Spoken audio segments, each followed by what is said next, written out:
بسم اللہ الرحمن الرحیم۔ آج میں آپ کو ایک ایسا مجرب وظیفہ بتانے لگا ہوں جو کہ روضہ رسول پر حاضر ہو کر حضور صلی اللہ علیہ وآلہ وسلم کی مقدس بارگاہ میں حاضر ہو کر پڑھا جاتا ہے، اور اس کی برکت سے اللہ کریم بندوں کی حاجات کو پورا فرما دیتا ہے۔ یعنی کہ جو شخص چاہتا ہو کہ اس کی دعا قبول ہو، اس کی حاجات پوری ہوں، تو اس وظیفے کو توجہ کے ساتھ سنیں، اور وہ عاشقان رسول کی جو اس ٹائم مدینہ شریف میں موجود ہیں تو اس وظیفے کو ضرور کیجیے گا۔ اور اگر آپ مدینہ شریف میں موجود نہیں ہیں،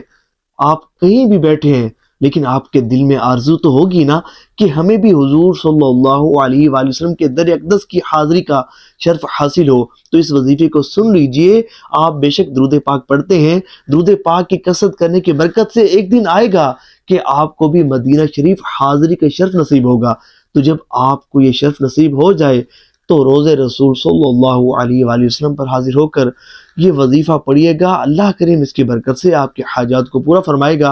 امام سخاوی رحمۃ اللہ تعالی علیہ آپ فرماتے ہیں کہ آیت درود،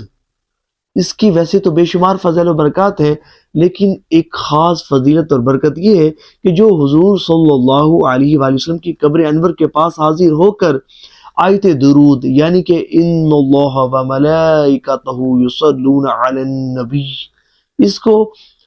پڑھے اور اس کے بعد 70 مرتبہ صلی اللہ علیہ یا محمد پڑھے،